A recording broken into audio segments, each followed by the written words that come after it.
Welcome back to Cyberology, Dakota State's podcast for all things cyber and technology. I have three wonderful guests with me today to talk a little bit about the General Beadle Honors Program. So, Tristan, why don't you start us off? My name is Tristan Stapert. I'm a senior year at Dakota State, and I've been in the program for 3 years now. I'm a cyber ops major, and I really enjoy the honors program. I'm Kurt Kemper. I'm the director of the General Beadle Honors Program, and I've been running it from its inception, which I think is now 10 years. Awesome. I'm Andrew Sadoff. I'm a biology faculty member in the College of Arts and Sciences. I've been at DSU for 5 years, and this is like my 2.5 year teaching honors courses. Okay, so why don't we start by just talking a little bit about the General Beadle Honors Program, how it was kind of the inception of the idea and how you developed and created it from there. The program started out of an initiative by the faculty in the College of Arts and Sciences to create an opportunity for the really high-achieving students to get into an intellectual examination of course content. And from there, it spread to a university-wide phenomenon about 2 years after we started it in the Arts and Sciences program. And it's an opportunity for students to take most of their gen eds in honor-specific classes. It also creates a research opportunity for students in their major to examine some topic of their choosing at a much, much deeper level, almost on the level of graduate school, really. There's also social and extracurricular activities. They do a lot together. They live together. So it was essentially an opportunity to take a subset of the entire university who were really interested in college as an intellectual awakening and an intellectual examination and throw them all together and sort of see what comes out of the mix. Okay, so we're 10 years in. How's it going? It's going really well. The program has changed in some regards a lot. In other areas, it's exactly what we created from scratch 10 years ago. But what drives that is the student experience and the feedback we get. And statistically, in terms of when we look at retention rates, our honors students graduate faster, they graduate more, they come out with really intense relationships and friendships. There's a lot of opportunities for them to do things that they wouldn't be able to do elsewhere that are outside of their major, but are still part of that college intellectual awakening. So in that regard, it's going really, really well. Okay, and so it kind of sounds like maybe a little bit of an amplified college experience? Yeah, what we're seeing on a campus like DSU that is driven obviously by the Beacon College and a lot of demand to drastically respond to this massive felt need in cybersecurity and computer science is the sort of primary assumption for many is workplace development. And certainly there's a huge need for that both in the state and outside of the state. But at the same time, we also don't want to forget that college should also be about an intellectual experience beyond just your major. In other words, this is more than a technical school, which is why we offer a bachelor's degree. And so we want the honors program for students who really want to come to college and just sort of learn about a whole bunch of different stuff to give them that opportunity if they want to get beyond simply the credit accumulation process of earning a degree and being plugged directly into the workforce. Excellent. So you mentioned a little bit about how it's kind of evolved and changed based off of student feedback. And so what's that experience like to hear from these students that have graduated from the program? It's really validating because it tells us that what we have in mind is working. One of the things that we talk about while the students are on campus is getting them to think about these broader skills, thinking, critical, reading and writing. And at the time, students, they'll play along and they do the assignments and they don't gripe about it. But I think they're sort of uncertain as to really how applicable those are going to be in the workplace. And then 2 or 3 years later, after they've been out working and they've discovered, wow, this is really the difference as to whether I'm sort of still an entry-level employee or really moving up. So that's been really valuable to hear from students about how things that we're doing ultimately are benefiting them in the long run. So how did you go about structuring courses to develop these honors classes, and how do they differ from your everyday class that you would sign up for your generals? Well, I'll offer sort of a broad description, and then I'll let Andrew sort of take a good opportunity to see what he does with his class. The structure of the honors classes in general, and maybe actually Tristan can speak to some of this too from the student perspective, was we can operate an assumption because we're talking about students who tend to have upper quartile ACTs, 26, if not 28 or higher. Not everyone is in that category, but the vast majority of them are. So they've come to us already with what we call college-ready skills. We can count they're going to do the reading. We can count on the fact that they know how to take notes. They'll ask questions in seminar, things like that. So we can move into more intermediary skills. And then the other thing we do a lot is to try to focus on themes that will really energize and excite them.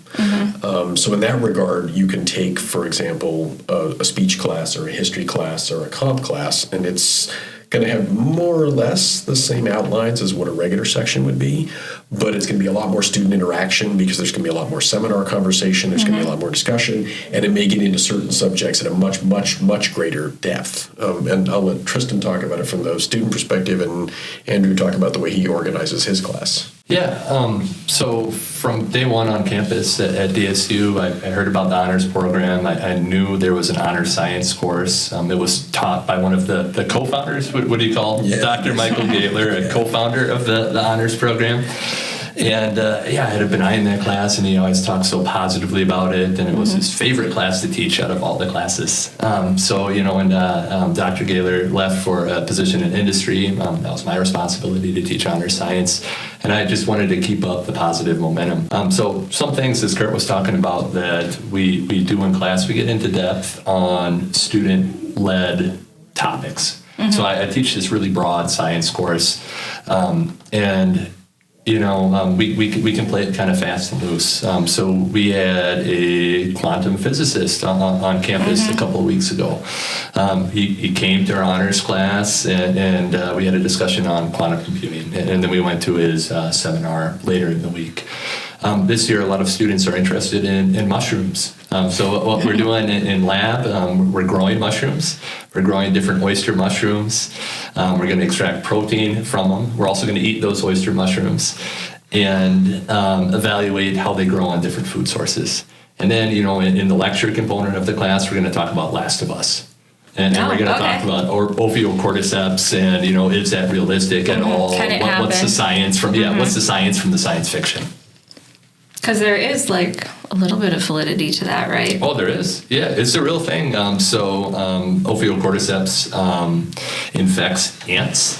And it takes over their brain, right? Yeah, it takes over their body and makes them go to a really high point and clamp their teeth down, and the spores just fall out and infect all the ants below them.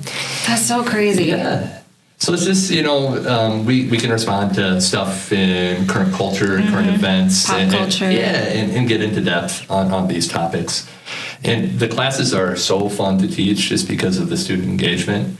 So sometimes when I teach, the bigger, broad bio classes, you can't get that one-on-one interaction.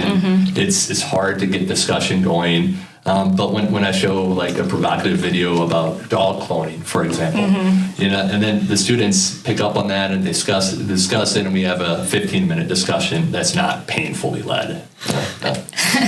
And does that kind of also expand their horizons for interest too sometimes?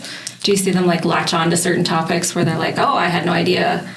Yeah. I was just talking to Tristan before the podcast, and he remembers the CRISPR lab in detail. And you just pick up these random things, and then you go down that rabbit hole and you investigate it more. Okay, so Tristan, from your standpoint, what's it like as a student? I think it's one of the best parts of being an honors student. So I had heard about the honors program just before applying to DSU. And when I got accepted into the honors program, I was like, okay. I remember having to meet with Dr. Kemper and discuss, like, okay, the honors program only adds X number of requirements to your degree. Some of it is gen eds, and then there's a seminar class, and in the end, you produce an honors thesis. So I was really curious, okay, as I'm a new freshman coming into DSU, what are these honors gen ed's going to look like. Are they just going to weigh me down and take so much time that it's not really going to be worth it? But what I discovered is that what these classes geared me towards was more applied learning. So instead of kind of your textbook approach where you come to class, you listen to a professor talk for a while, you go home, you read your book for an hour, and then you do your homework for an hour.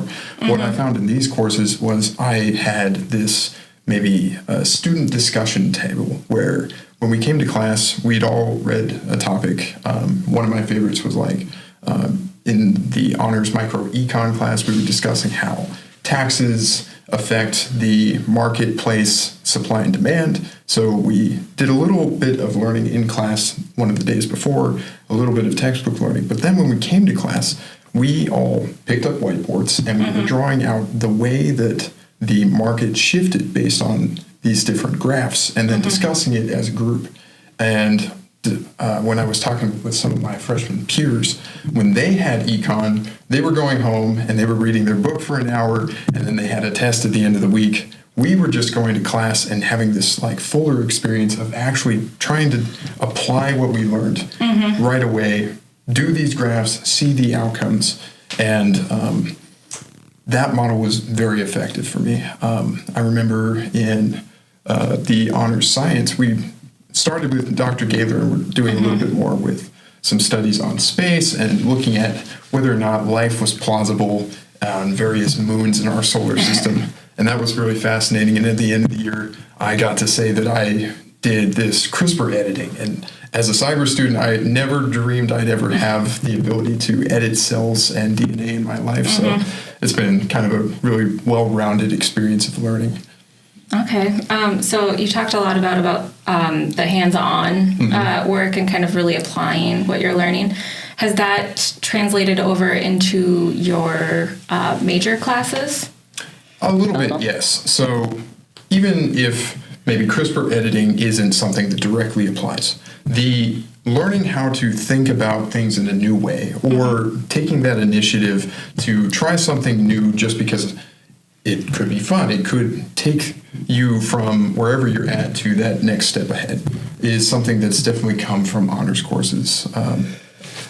It's less about maybe the immediate skills that we got in a moment of a class and more about having the courage to step out of our comfort zone and go try something new.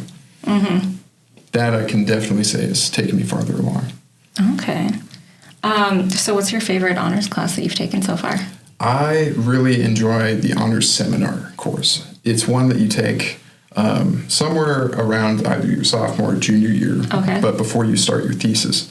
And the whole idea is to take a rather large topic. So in my year, it was the influence of AI on the world. And you're trying to view how AI is impacting various facets. So it could be the geopolitical stance, it could be consumer and commercial stance, it could be how is it going to influence like the arts and sciences and society? Does it influence culture? How does it just break down a massive topic that is kind of unapproachable if you just start with AI? How does this influence the world? That's too big. And we walked through it with a couple different professors throughout a semester and just broke it down into what the professors' kind of focus and skill set was and their discipline of study, and how we can glean some new insight from taking a look at such a complex topic in that perspective. And towards the end, we did a bit of a paper on how these various perspectives brought us to a conclusion on the influence of AI.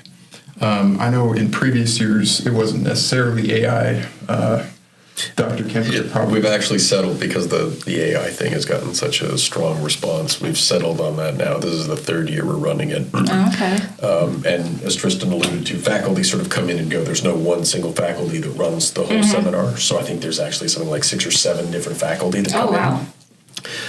And one of them, in fact, actually is President Yosemir Griffiths, who is a sort of leading voice in American academia in the applications of AI in international contexts. And so she allows us to tap into her experience.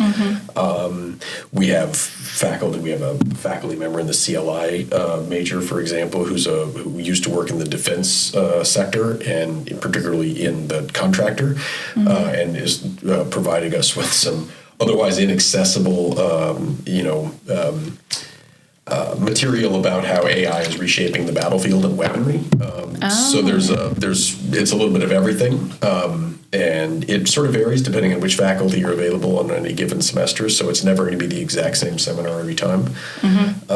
But AI is something that is ubiquitous, even if you're not a computer science major. And even, in the ed students who are getting students turning in papers written by AIs. The influence is everywhere, so it's a seminar that's proven to be quite successful across all the majors on campus.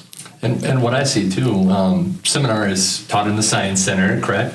And it's usually a evening course. And when I walk by the seminar, everyone is always having fun and engaged and is loud and is energetic. And I think those are hallmarks of a great class. We always want every honors class to minimize lecture and sort of where students are passively engaged in learning. The idea is to get them interacting with content, with each other, with ideas, getting their hands dirty, whether it's actual lab experiences or trying to write stuff out or trying to propose things on the whiteboard in the econ class, play around with these great ideas. And see where it takes you. Sometimes it's going to blow up in your face. Well, I had the unique experience of getting to watch one of your classes when we took some photos and video where you were doing role play with the French Revolution, I think. Yeah. So could you talk a little bit about what it's like to see these kids really get into it? And it's a trip. So that class in particular uses a pedagogy called reacting to the past, which has been around for about 30 years now. It started in history, but it has applications all throughout the arts and sciences.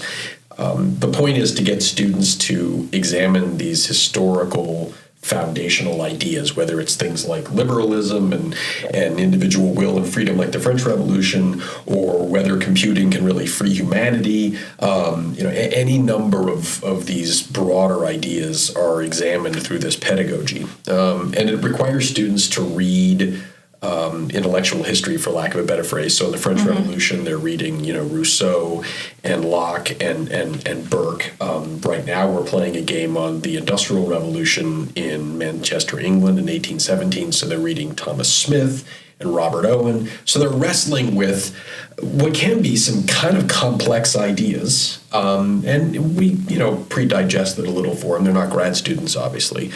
But it allows them to then try to use these arguments to develop their game character and ultimately win. Why the class sort of gamifies the process, so they have an incentive to want to compete, for lack of a better phrase. And it allows them to play with these ideas in ways that are more accessible than perhaps just sort of reading a primary source document and then writing a paper on them. And students really get excited about it. The last year when we played the Industrial Revolution game, this one student said, "I had no idea Adam Smith could be this interesting." And I'm thinking to myself, I don't think any undergrad has ever said that in the history of the world. So it's a lot of fun, and as Andrew has pointed out, it's tremendously energizing to teach these honor students. Because they come to class, they ask questions, they really they're excited to be there, right? And that makes you want to be a better instructor. They're being a better student, so you want to bring your A game, as it were, into the process, and it creates this just sort of intellectual ferment that is a tremendous amount of fun to be around. So, building on that Tristan, can you tell me a little bit about the uniqueness of how kind of integrated you are with your cohort living together on campus and how all of that works? Sure.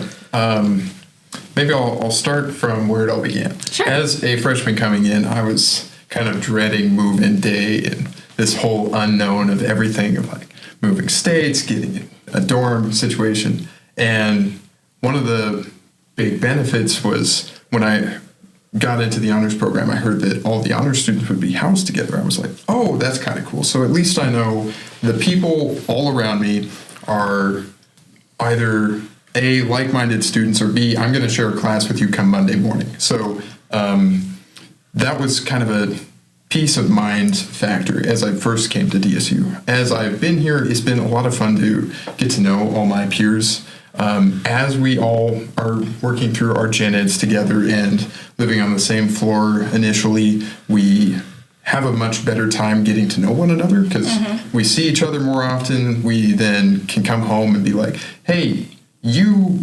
missed class. Do you need the notes for today? Or I am struggling to try and think about how this topic works in whatever course we're in together. Do you mind sitting down with me and let's work on this for just 10 minutes or something?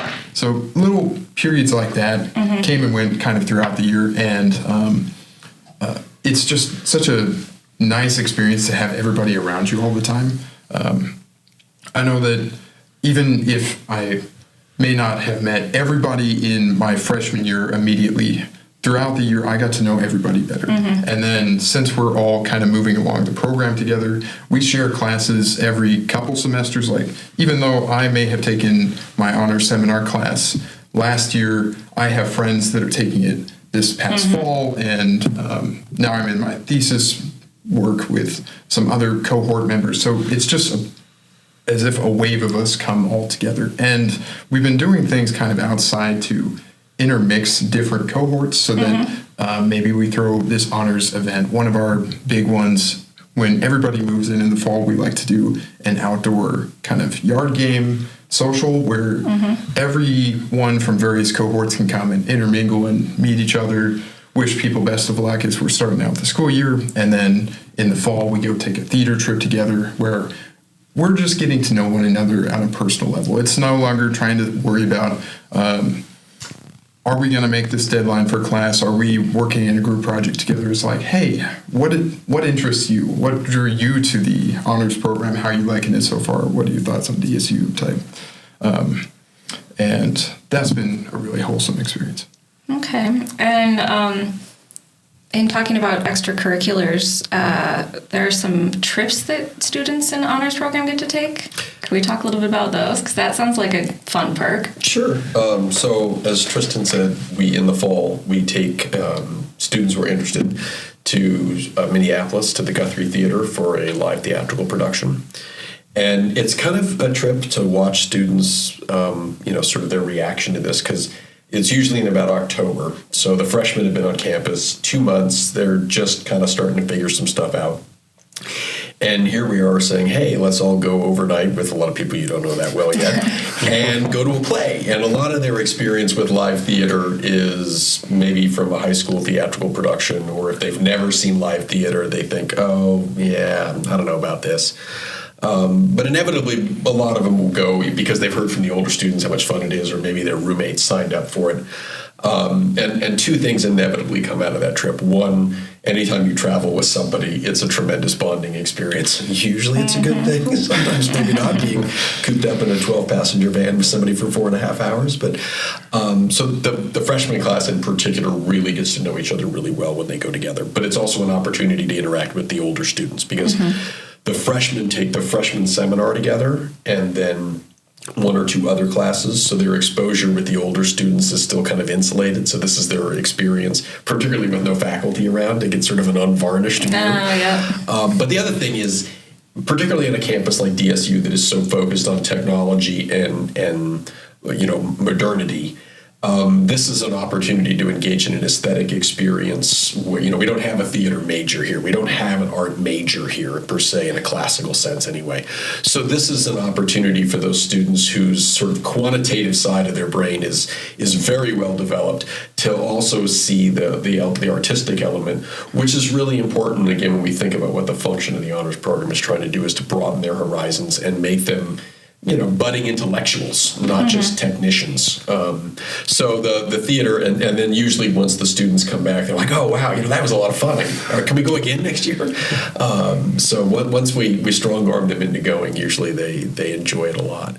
And then in the spring, we also take a trip to a regional conference. We have a regional association of honors programs that stretches from the Dakotas all the way over to Illinois.